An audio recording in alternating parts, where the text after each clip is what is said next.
Ni inkuru yashimishije buri muntu wese ufana umuryango cyangwa se kunda kuba mu bitugu by'uno mugore mu bijyanye na sinema nyarwanda. Abantu babanje kuvuga byinshi bavuga yuko habaye imukata zitandukanye zirimo kugura, gutanga ruswa, gutanga amafaranga kugira ngo igihembo kijye ku muntu kitagomba kujyaho. Abantu benshi bakivuga yuko Rwanda Movie Award habaye ibintu by'uburiganye cyane ku muntu wagomba gutwara igihembo cy'imodoka yagomba gutangwa nyine ubwo iriya rushanwa ryabaga.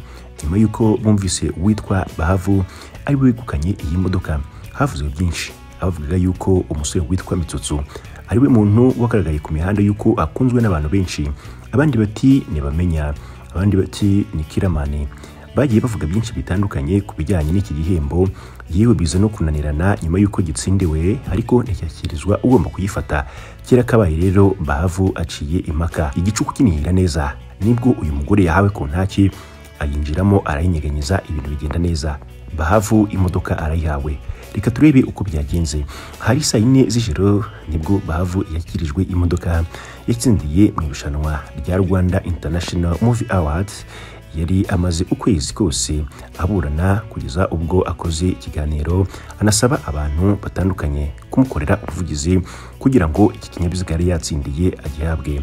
N'imodoka uyu mugore yashyikirijwe kuri uyu wa kabiri ku itariki ya 16 Gicurasi 2023.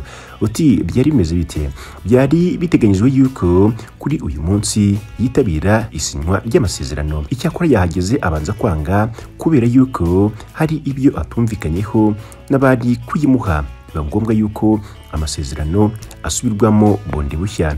Ibi byatumye rero itangazamakuru ryari ryatumiwe muri kino gikorwa guhera saa 11 n'igice z'umugoroba rikomeza gutegereza kugeza ubwo bamwe bacitse intege barataha barigendera, bataha batamenye uko byaba bigiye kugenda. Imodoka yashyikirijwe isaa 4 zirengaho iminota no kuvuga nyuma y'amasaha 6 ugereranyije igihe igikorwa cyari kubera. Abanyamakuru bategereje isinywa ry'amasezerano. Mu kiganiro gito yagiranye n'itangazamakuru yatangaje yuko yishimiye kuba yaregukanye iyi modoka. Ati ndacyashima Imana cyane kuva ku itariki ya 1 Mata 2023 muri sinema no bwa mbere hatanzwe igihembo gikomeye cyane nk'iki. N'umugisha ukomeye kuba ari ngiyewe bihereyeho, kuba baratinze kuyimpa mu masezerano habanje kuzamwo amananiza cyangwa se kuzamwo ibibazo. Simbi Alliance uzwi nka Ariakuru wari ufite inshingano zo gutegura bino birori byatangiwemo ibi bihembo, yavuze yuko nubwo habayemo gutinda, ikiza ari uko uwatsindiye imodoka ye ayishyize mu biganza bye cyangwa se ayihawe. Ariakuru ati turashimira yuko birangiye neza. Mu ijoro ryo kuwa 2 Mata 2023 nibwo Bahavu Janet yatsindiye iyi modoka yo mu bwoko bwa Kia K5 yakozwe muri 2013, ifite agaciro ka miliyoni zigera kuri 13 z'amafaranga y'u Rwanda. Nyuma yo kuyegukana ndetse akayemererwa, ntabwo yahise ayihabwa na sosiyete yitwa Ndoli Safari yari yaremeye guhemba uzayitsindira. Uno mugore rero byageze naho yitabaza urwego rw'igihugu rw'ubugenzacyaha Rwanda Investigation Bureau basaba yuko bamufasha guhabwa imodoka ye yegukanye kandi akayibona mu mahoro nta yandi mananiza n'aya n'amato. Uwitwa Mucyo Jackson rero uhagarariye Ishusho ati iri ritegura Rwanda International Movie Awards yaje gushimira Bahavu wari umaze guhabwa imodoka ye, ariko kandi bose babikoraga bigaragaza yuko rwose ngo bimeze nk'abo bafite ipfunwe ryo kuba baratangije ibintu ariko bikaza kwivanga ntibigende uko babipanze. Tuki mu nkuru z'imyidagaduro ariko kandi hari inkuru igeze ku Banyarwanda ku buryo na n'ubu benshi baturumva ibyo ari byo. Baribaza niba ari imitegurire mibi, niba ari bya bindi bikunda kuvugwa hirya no hino mu nzego zitandukanye mu Rwanda zuko abashinzwe kurebera ibyo bagomba kurebera barangara rwose ibintu bikadogera, nyamara hari amafaranga menshi y'igihugu yabigendeyemo. Noneho ibi birashyirwa kuri nde? Amafaranga yakoreshejwe bwa mbere n'Amavubi ninde uri buze kuyaryozwa? U Rwanda rwamaze guterwa maga. Uri kwibaza rwatewe maga kuwe mukino byagenze bite? Ni inkuru iri kuzenguruka mu mitwe y'Abanyarwanda aho bicaye hirya no hino bari kuganira bibaza ibi ngibi ibyo ari byo. Turebe uko bimeze. Impuzamashyirahamwe y'umupira w'amaguru muri Afurika CAF yateye u Rwanda maga nyuma yo gusanga rwarakinishije Muhire Kevin wari ufite amakarita 2 y'umuhondo ku mukino waruhuje n'igihugu cya Benin. Ni icyemezo cyatangajwe na CAF ibinyujije mu kanama gashinzwe imyitwarire ku mugoroba wo kuri uyu wa kabiri ku itariki ya 16 Gicurasi 2023. Icyakora ibi bintu birakomeye. Uno mwanzuro ukaba uvuga yuko u Rwanda rutewe maga y'ibitego bigera kuri 3 ku busa. CAF yakomeje itangaza yuko uyu nta bundi bujurire bwemewe kuri uyu mwanzuro n'uyu na mutoya ku 29 Werurwe 2023 nyuma yo kunganya igitego kimwe kuri kimwe nibwo ikipe y'igihugu ya Benin yarize u Rwanda muri CAF ivuga yuko rwakinishije Muhire Kevin kandi yarafite amakarita abiri y'umuhondo. Ni amakarita yabonye ku mukino wo gushaka itike yo gukina igikombe cya Afurika muri 2024. Iki gikombe kizabera mu gihugu cya Cote d'Ivoire. Muhire yabonye ikarita y'umuhondo ku munota wa 69 ku mukino u Rwanda rwatsinzwemo na Senegal igitego kimwe ku busa. Kuwa 7 Kamena 2022 yongera kubona indi karita ko rwanganyijemo na Benin igitego kimwe kuri kimwe kuwa 22 Werurwe 2023. Aha hari ku munota wa 53. Ikirego cyatanzwe nyuma y'umukino u Rwanda rwanganyijemo na Benin igitego kimwe kuri kimwe Kigali kuri Pele Stadium.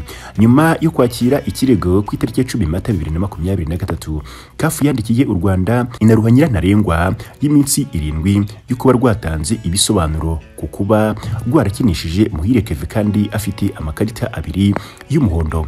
Ku 16 Mata 2023 nibwo Ferwafa yandikiye CAF itanga ubwiregure bukubiyemo ingingo zisobanura neza impamvu Muhire yakinishijwe nubwo mbere y'umukino abarebera Amavubi bari babizi neza yuko afite aya makarita abiri. Itegeko rya 42 kubijyanye n'imikino yo gushaka itike y'igikombe cya Afurika rivuga yuko umukinnyi ubonye amakarita abiri y'umuhondo agomba gusiba umukino ukurikiyeho. Iki gihano rero kigomba kumenyeshwa umunyamabanga bwa CAF ku mashyirahamwe yose bireba.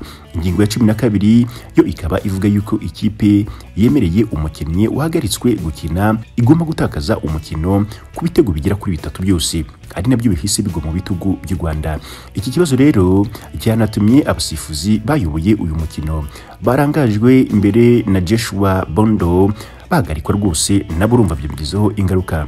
Bondo yahanishijwe amezi agera kuri 6 yose adakoze ikirenge mu kibuga. Ihagarikanywe rero n'abasifuzi bane barimo wamwungirizaga wa mbere bamwita Suru Patisowane, wa kabiri akitwa Mugomotsi Molakile, n'uwa kane Tishepo Mokani Gobogoba. U Rwanda rukaba ruri mu itsinda R yo gushaka itike y'igikombe cya Afurika.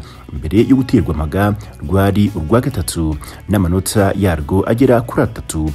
Inyuma ya Senegal ya mbere n'amanota agera kuri 12 na Mozambique ya kabiri n'amanota 4, ni mu gihe kandi Benin yo yari ku mwanya wa nyuma n'amanota agera kuri 2. Kuri ubu rero ni rwo rwa nyuma mu itsinda aho rufite amanota 2 gusa.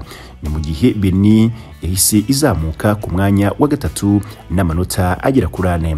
Amavubi ari kwitegura kwakira Mozambique ku itariki ya 18 Kamena. No mukina nawo bikomeje kuba urujijo bitaramenyekana aho uzabera kuko u Rwanda rutarasubizwa niba stade ya Huye yemereye kwakira imikino mpuzamahanga. Umukino usoza uzayihuza na Senegal ku itariki ya 4 Nzeri umwaka w'2023. None si by'Amavubi ubu ngubu biracyakunze.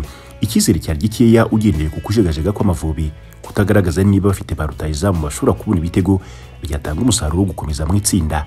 None se ko bigenze gutya rugakubitwa inshuro rugashyirwa ku mwanya wa nyuma, icyizere ni cyaba kigabanutse. Ibije mu mitwe y'abakinnyi se birabemerera yuko bazakomeza guhatana kugeza iyi tike yaba ibonetse. None se ibingibi ko byabaye abarebera Amavubi babizi neza yuko Muhire Kevin afite aya makarita abiri imihondo, byo biribuze kugenda gute hakuno ku ruhande rw'u Rwanda cyangwa se imbere muri Ferwafa? Ibingibi ntabwo twabimenya ubwo inzego zibishinzwe icyo ziribuze gukora natwe turahita tubimenya, turabibatangariza kuri Kigali Line News. Turakunda buri gihe uko mufunguye video zacu mwibuke kudukorera subscribe twinjire mu mbaga ngari yabo tubana umunsi ku wundi.